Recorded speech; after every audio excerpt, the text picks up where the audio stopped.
calibrating the Phoenix XL conductivity meter.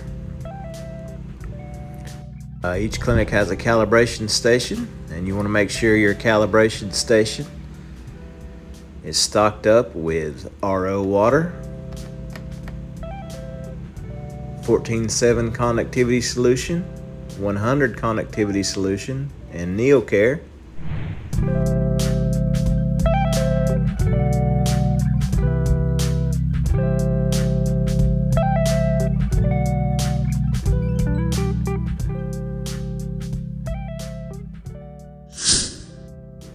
Next, we're going to take a look at your Phoenix XL meter. You've got your power button, your select button, and your up and down buttons. We're going to go ahead here and power it on.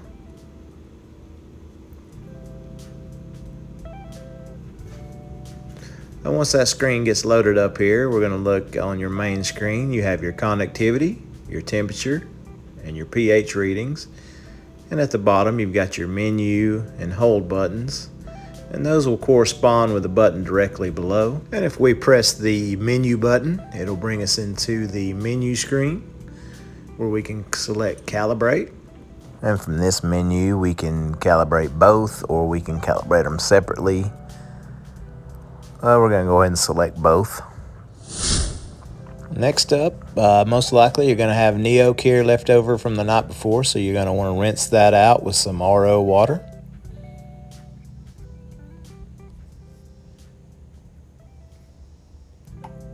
Once you got that rinsed out and you're in the calibration menu, you're going to go ahead and pull your solution through.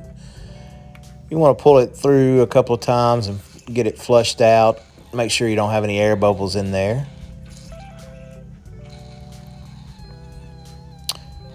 And what you're looking for on the screen here is for the little cow button to come up at the bottom of the screen. That means that it accepted the conductivity solution range. So when that cow comes up, you just want to hit select, and that's going to save your calibrations. Next up, make sure before moving on to your 100 solution that you rinse your meter out with the RO water. So we're going to go back in to menu. We're going to select we're going to come down to conductivity and select high, and we're going to go down to the 100 and hit select.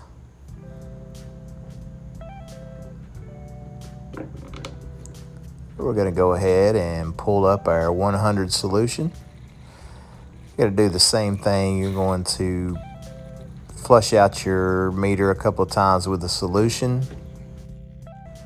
and then make sure you've got your cal key down at the bottom and go ahead and hit select. And that's going to save that calibration for the 100. Next up, we're going to walk through how to calibrate separately. So you're going to go back into your calibration screen. You're going to go down and select conductivity. You're going to select high, and you're going to select 14.0. And then you'll pull your solution up like you did before. Get your calibration key and save. Then you will go back out to your main screen and go back in, calibrate. Go down to pH 7, and you'll pull your solution through again, wait for your cal key, and then you will select save. All right, now let's look at an alternate method to your calibration station. Say you're having issues calibrating your meter, it doesn't seem to want to take. Maybe you got some air pulling in. You can use this cup method. These cups here you can find in your lab. You just get a couple of them for how many ever solutions you need them. What you're going to do is you're going to take your solution, pour it into the cup. You of course have your RO water there, pour into your cup. And then we're going to go into our meter. I always suggest that if you're having issues trying to calibrate your meter, to use the calibrating separately method. So we're going to do that, go down to conductivity, of course high, 14. And we're going to stick our meter into our cup and pull the solution through a couple of times. And we get our cal key